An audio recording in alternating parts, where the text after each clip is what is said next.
오늘 본문 22절을 보시면 오늘 이 예수님과 유대인 사이의 이 논쟁과 대화가 언제 일어났는지를 우리에게 알려주는데요. 바로 수전절입니다.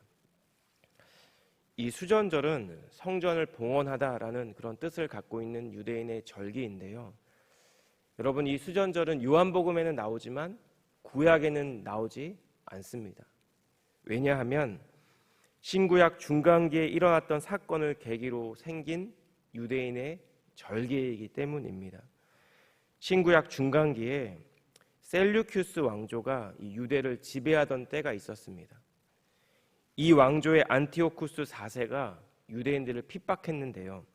어떻게 핍박했냐면 성전에서 매일매일 드리는 제사를 폐지하고 또 예루살렘 이 성전에 제우스 신상을 세우는가 하면 유대인들이 가증히 여기는 돼지를 제물로 이 신전의 제물로 바치는 그런 만행을 저질렀습니다. 그 BC 164년에 유다 마카비가 항쟁을 통해 이 성전을 회복하게 되는데 수전절은 이때부터 생겨난 유대인의 절기입니다. 즉 이방인에 의해 더럽혀진 성전을 되찾아 정화하고 다시 하나님께 성전을 바치게 된 것을 기념하는 절기가 수전절, 성전을 봉헌한다라는 의미를 가진 유대인의 절기가 된 것입니다. 여러분, 이 수전절은 유대인의 절기죠. 그런데 그 의미는 분명히 오늘날 성도로 살아가는 우리에게도 시사하는 바가 있을 것 같습니다. 여러분, 왜냐하면 우리도 때때로 무언가를 잃어버리고 나서야 그 무언가가 얼마나 소중한 존재였는지를 깨닫게 되곤 하기 때문입니다. 우리의 건강이 그렇고 우리가 사랑하는 교우와 가족과 지인이 그렇습니다. 그리고 이것은 우리가 간직하고 있는 믿음과 신앙도 마찬가지입니다. 오늘 본문의 말씀은 어느덧 신앙생활을 한 지 오랜 세월이 지나서 나도 모르게 조금 무감각해지고 무덤덤해졌을지 모르는 사실을 우리에게 전달합니다. 예수님이 나의 목자가 되신다는 것입니다.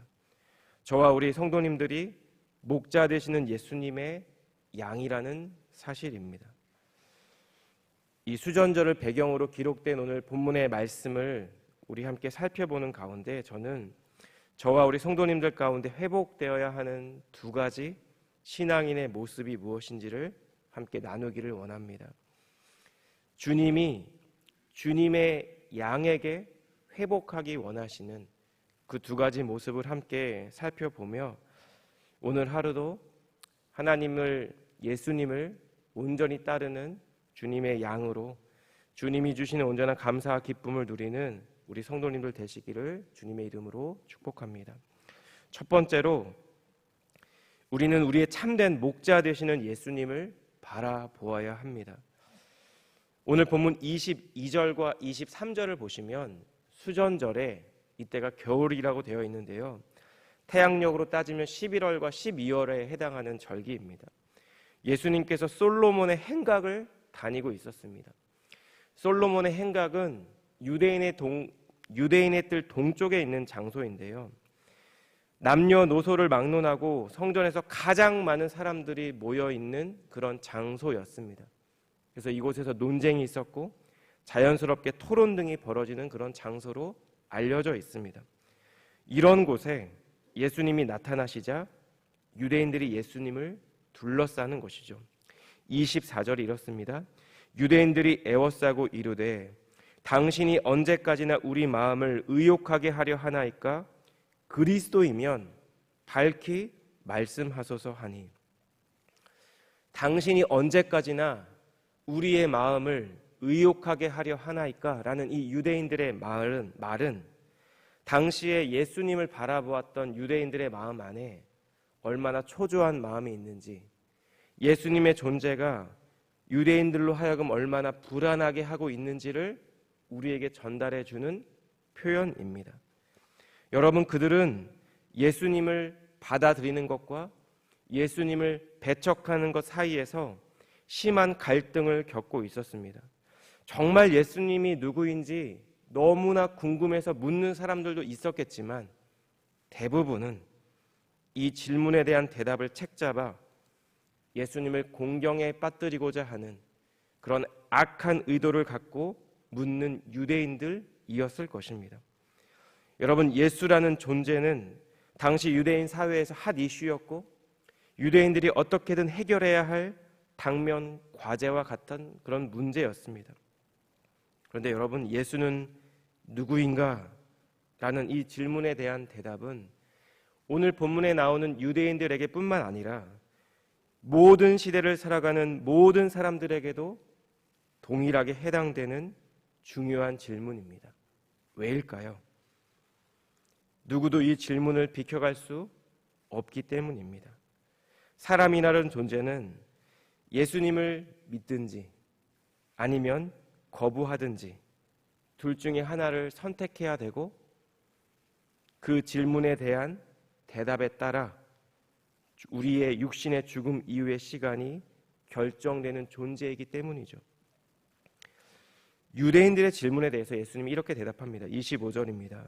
예수께서 대답하시되 내가 너희에게 말하였으되 믿지 아니하는도다. 내가 내 아버지의 이름으로 행하는 일들이 나를 증거하는 것이거늘. 예수님의 대답은 간단하고 명료합니다. 본인이 자신이 이미 누구인지 그들에게 알려주셨고 보여주셨다라는 것입니다. 예수님께서 아버지의 이름으로 행하는 이 모든 일들이 곧 예수님이 누구인지를 증거하는 것이라는 것입니다. 예수님께서 이 땅에 오시기 700년 전에 선지자였던 이사야 35장에서 이런 말씀을 남겼죠. 5절과 6절이 이렇습니다. 그때에 맹인의 눈이 밝을 것이며 못 듣는 사람의 귀가 열릴 것이며 그때에 저는 자는 사슴같이 뛸 것이며 말 못하는 자의 혀는 노래하리니 이는 광야에서 물이 솟겠고 사막에서 시내가 흐를 것임이라. 여러분, 맹인의 눈이 밝아집니다. 귀머거리가 다시 듣게 됩니다. 저는 자가 뜀박질을 하고 말을 못하던 자가 말을 하고 하나님을 찬양합니다. 이러한 모든 것들이 예수님께서 공생의 그 짧은 기간 동안 행하셨던 이적이었고 표적이었습니다. 자, 그렇다면 여러분, 유대인들은 예수님을 왜 믿지 않는 것일까요? 그들이 생각할 때 예수님이 하나님의 아들이라는 증거가 부족해서일까요? 아니면 예수님께서 보여주신 이적과 기적이 그들이 정한 기준에 모자라서일까요? 예수님을 지켜보고 바라보았던 이 수많은 유대인들이 예수님을 믿지 못한 이유는 그들이 예수님의 양이 아니기 때문입니다. 26절과 27절을 제가 읽겠습니다. 너희가 내 양이 아니므로 믿지 아니하는도다. 내 양은 내 음성을 들으며 나는 그들을 알며 그들은 나를 따르느니라. 그들이 만약 예수님의 양이라면 그들은 예수님의 말씀을 잘 들었을 것이고 그분을 믿었을 것입니다. 예수님께서 행하신 일들을 보고 그들이 오랜 세월 동안 조상 때로부터 기다렸던 메시아라는 것을 단번에 깨닫게 되었을 것입니다. 그런데 여러분, 유대인들은 구약의 선지자가 예언한 대로 자신의 눈앞에서 맹인을 보게 하시고 못 듣는 자를 듣게 하시고 절름발이를 이렇게 세우신 예수님을 보고도 예수님을 믿지 못합니다. 왜냐하면 예수님의 양이 아니기 때문입니다. 자, 여러분, 그렇다면 저와 우리 사랑하는 성도님들은 어떨까요? 우리는 예수님의 양으로 나의 목자 되시는 예수님을 바라보며 살아가고 있을까요? 오늘 본문 27절을 보시면 주님은 이렇게 말씀합니다. 내 양은 내 음성을 들으며 나는 그들을 알며 그들은 나를 따르느니라. 27절 이 한 구절에만 중요한 동사가 3개가 나오는데요. 여러분 참 흥미롭게도 이 3개의 동사가 모두 현재 시제로 되어 있습니다. 먼저 예수님은 내가 그들, 내 양들을 안다라고 말씀하고 있습니다.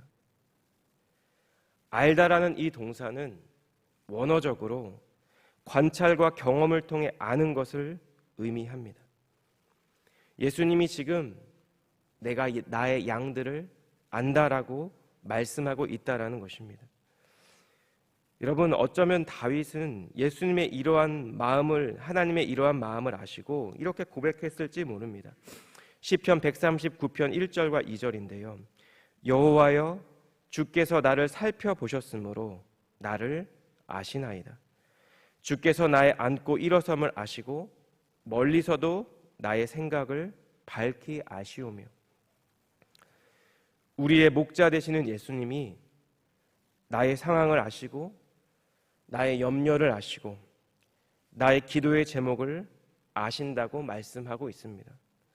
주님이 남몰래 흘리는 나의 눈물을 아시고 때때로 내 안에 갑자기 엄습하는 두려움을 아시며 내가 간절히 소원하는 나의 소망을 아시고 나의 영적인 필요를 아신다라는 것입니다. 주님은 이처럼 나보다 나를 더 잘 아는 분입니다. 왜냐하면 그분이 나의 목자 되시기 때문이죠. 그렇다면 목자 되시는 예수님의 양들은 어떤 존재일까요? 27절을 보시면 내 양은 내 음성을 듣는다라고 말씀합니다. 여러분, 본문에서 듣다라는 이 동사는 순종하다라는 의미가 함께 내포되어 있는 동사입니다. 양들이 목자의 음성을 듣는다는 것은 피지컬리 소리를 인식한다라는 의미가 아니라 목자의 음성에 귀를 기울이고 목자의 말씀에 귀 기울이며 그 목자의 명령에 복종하고 순종한다라는 의미가 함께 수반되어 있다라는 것입니다. 마지막 3번째는 따르다라는 동사인데요. 여러분, 잘 달리지도 못하고 시력도 좋지 않은 이 양들에게 있어서 가장 최선의 선택은 무엇일까요? 목자를 따라가는 것입니다. 여러분, 그 누구보다 목자 되시는 하나님을 경험했던 다윗이 시편 23편을 지었죠. 여러분, 시편 23편을 읽어보시면 굉장히 아름답죠. 그런데 여러분, 이것은 그저 낭만적인 노래의 가사가 아닙니다. 다윗이 그의 인생에서 처절하게 겪었던 그 하나님, 자신을 인도하시고 자신을 풍족하게 먹이시며 자신과 함께 하셨던 그 목자 되신 하나님을 그의 삶으로 경험했고 경험했던 그의 믿음의 고백이 바로 시편 23편이었습니다. 여러분, 그 누구보다 나를 더 잘 아시는 주님께서, 나보다 나를 더 잘 아시는 주님께서 나의 참된 목자가 되어 주신다라고 오늘 우리에게 말씀하고 있습니다. 그리고 동시에 주님은 우리가 우리의 목자 되시는 그 주님의 음성을 잘 듣고 있는지, 그리고 우리의 목자 되시는 주님을 잘 따라가고 있는지를 우리에게 동시에 묻고 있습니다.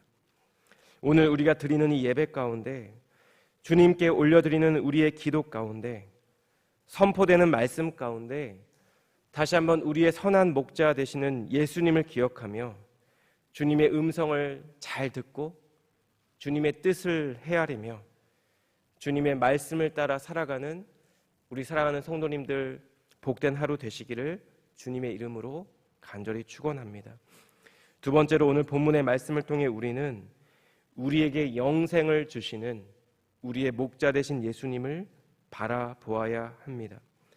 여러분, 우리가 만약 예수님의 양이라면 예수님께서 말씀하시는 대로 우리는 예수님의 음성을 들을 것이고 예수님을 잘 따라가게 될 것입니다. 본문 28절을 보시면 예수님께서 자신의 양들에게 주실 선물을 말씀하는데요. 내가 그들에게 영생을 주노니 영원히 멸망하지 아니할 것이요 또 그들을 내 손에서 빼앗을 자가 없느니라. 여러분, 내가 내 양들에게 영생을 준다라는 이 동사도 현재 시제로 표현되어 있습니다. 주님이 주시는 이 영생이 우리의 인생에 어느 미래의 시점에 이루어지는 그 무언가가 아니라 바로 지금 주고 계시고 지속적으로 주고 계신 것, 그것이 바로 영원한 생명이라는 것입니다.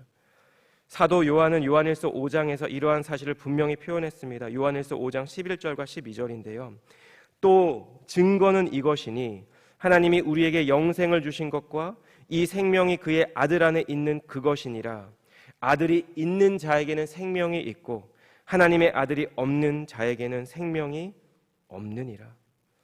여러분, 그렇다면 하나님이 우리에게 선물로 주신 이 영생은 무엇으로부터 오는 것일까요? 우리는 종종 주님께서 우리에게 무언가를 주실 때 전능하신 하나님 입장에서 이것이 너무 쉬운 일이라는 생각을 할 때가 있습니다. 불가능한 것이 없는 분이니 주님이 우리에게 주신 영원한 생명도 그렇게 아무 때나 누구에게든지 줄 수 있는 것 같은 그런 느낌을 받을 때가 있다라는 것입니다. 여러분, 요한복음의 10장의 앞단락에서 요한은 예수님이 선한 목자 되신다고 설명했죠. 여러분, 선한 목자는 어떤 목자일까요? 마음이 선한 목자일까요? 양들을 많이 사랑하는 목자일까요? 양들에게 부족함 없이 먹이고 마시우고 재우기를 기뻐하는 목자일까요? 여러분, 예수님께서 말씀하시는 선한 목자는 단순하게 양들의 필요를 채워주는 수준이 아니었습니다. 예수님께서 말씀하신 선한 목자는 양들을 위해 자기 목숨을 버리는 목자였습니다. 양들을 위해 밤이 맞도록 수고하고 애쓰고 땀 흘리며 양들을 섬기는 수준이 아니라는 것입니다. 요한복음 10장 11절과 12절입니다. 우리 이 말씀은 함께 읽겠습니다. 시작. 나는 선한 목자라. 선한 목자는 양들을 위하여 목숨을 버리거니와 삭구는 목자가 아니요 양도 제 양이 아니라 이리가 오는 것을 보면 양을 버리고 달아나나니 이리가 양을 물어가고 또 해치느니라. 요한복음 10장 14절과 15절 말씀도 우리 함께 읽겠습니다. 시작. 나는 선한 목자라. 나는 내 양을 알고 양도 나를 아는 것이 아버지께서 나를 아시고 내가 아버지를 아는 것 같으니 나는 양을 위하여 목숨을 버리노라. 제가 예전에 싱글일 때 그리고 결혼하고 한 6년 정도 아이가 없는 그 기간에 제가 여자 아이들을 너무 이뻐했습니다. 그래서 나중에 주님 저에게 꼭 딸을 주세요라는 기도를 많이 했습니다. 모두 다 그런 건 아닐 텐데 제가 거리를 지나갈 때 아들들만 데리고 걷는 엄마를 유심히 지켜본 적이 있었는데 하나같이 다들 힘들어 보였습니다. 그런 분들을 볼 때마다 내 자녀는 꼭 딸이었으면 하는 생각을 제가 다짐하게 되었습니다. 그런데 주님은 감사하게도 저희 가정에 두 아들을 허락해 주셨습니다. 여러분, 너무나 당연한 말이죠. 제 아이들이 제가 바랬던 성별은 아니지만 여러분, 저는 제 아들들이 너무 사랑스럽습니다. 만약 여러분 자녀가 중한 질병에 걸려서 살 수 없다고 할 때, 그런데 만약 내가 대신 죽으면 그 아이를 살릴 수 있다고 할 때 저는 대신 죽을 수 있을 것 같습니다.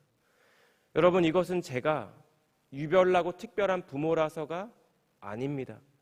이 자리에 있는 모든 분들도 동일한 선택을 하실 것입니다. 우리 모두에게 너무나도 소중하고 사랑하는 자녀이기 때문이죠. 여러분, 그런데 만약에 그 대상이 옆집 아이라면 어떻게 할까요? 이것은 전혀 다른 이야기가 되어버립니다. 내가 병원비를 섬겨줄 수 있고 내가 그 집에 다른 아이들을 보살펴 줄 수는 있지만 내가 그 아이를 위해 내 목숨을 버릴 수는 없죠. 내 아내는 어떻게 살고 내 자식들은 어떻게 살겠습니까? 여러분, 만약 그 아이가 우리 집과 원수 같은 가정의 자녀라면 어떻게 될까요? 여러분, 이것은 가당치도 않은 말이 될 것입니다. 그런데 여러분, 주님이 행하신 일이 이것입니다. 로마서 5장 8절에서 바울은 주님께서 행한 일을 이렇게 설명합니다. 우리가 아직 죄인 되었을 때에 그리스도께서 우리를 위하여 죽으심으로 하나님께서 우리에 대한 자기의 사랑을 확증하셨느니라. 여러분, 예수님께서 우리에게 주신 영생은 남아있는 것을 주신 것이 아니라 예수님 자신이 양을 위해 목숨을 버림으로 주신 대속의 결과였습니다. 그리고 오늘 본문 29절을 보면 주님이 자신의 양들에게 주신 이 영생을 보증해 주시는 분이 계시는데 바로 하나님이라고 말씀합니다. 그들을 주신 내 아버지는 만물보다 크심에 아무도 아버지 손에서 빼앗을 수 없느니라. 영원한 생명을 주신 분이 바로 이 세상을 창조하시고 다스리시고 통치하시고 지금도 주관하시는 전지전능하신 하나님 되신다라는 것입니다. 그렇기 때문에 주님이 저와 여러분에게 주신 이 영생을 아무도 훔칠 수 없고 빼앗을 수 없다라는 것입니다. 그래서 사도 바울은 로마서 8장 38절과 39절에서 이렇게 담대하게 선언하죠. 사망이나 생명이나 천사들이나 권세자들이나 현재일이나 장래일이나 능력이나 높음이나 깊음이나 다른 어떤 피조물이라도 우리를 우리 주 그리스도 예수 안에 있는 하나님의 사랑에서 끊을 수 없느니라. 사랑하는 여러분, 예수님께서 우리의 목자가 되신다는 것은 주님이 나의 안고 서는 것을 아신다는 것을 의미합니다. 나의 연약함도 아시고 나의 두려움도 아시고 나의 눈물도 아시고 나의 아픔도 아신다는 것입니다. 무엇보다 저와 여러분 안에 무엇이 회복되어야 하는지를 아신다는 것입니다. 여러분, 그렇기에 우리는 주님의 음성을 잘 듣고 주님을 온전히 따라가야 합니다. 주님이 우리에게 선물로 주신 영생이 우리가 죽어서 천국 가서 누리는 그 무언가가 아니라 이 땅에서 공동체로 함께 그리스도의 몸된 교회로 모여있는 이곳에서 풍성히 누려야 한다는 것입니다. 여러분, 이것이 우리를 향한 우리의 선한 목자 되시는 예수님의 선하시고 온전하신 뜻임을 기억하며 오늘 하루도 주님의 음성을 잘 듣고 선한 목자 되신 우리 주님을 잘 따라가시는 우리 사랑하는 성도님들 되시기를 우리 주님 이름으로 축복합니다. 기도하겠습니다. 하나님, 오늘도 저희 모두를 주님의 말씀 앞에 세워주시고 함께 말씀을 묵상하며 주님의 뜻과 마음을 헤아리는 귀한 시간 허락하심을 감사합니다. 예수님이 나의 목자 되심을 기억하며 나보다 더 잘 아시는 주님의 음성을 잘 듣고 그 주님의 인도하심을 따라 살아가는 오늘 하루가 되게 하여 주시옵소서. 목자 되신 주님께서 십자가를 지심으로 우리에게 주셨던 그 영원한 생명을 오늘 하루 이 땅에서 먼저 풍성히 누리는 저희 모두가 될 수 있도록 도와주시고 그 생명의 복음이 나의 삶을 통해 나의 말과 행함을 통해 누군가에게 전해지는 그런 축복의 통로로 살아가는 저희 모두가 될 수 있도록 하나님 은혜 베풀어 주시옵소서. 하나님, 오늘 하루도 선한 목자 되신 그 주님을 따라 살아가는 복된 하루가 되게 하실 줄 믿고 감사드리며 이 모든 말씀 예수님의 존귀하신 이름으로 기도드렸습니다. 아멘.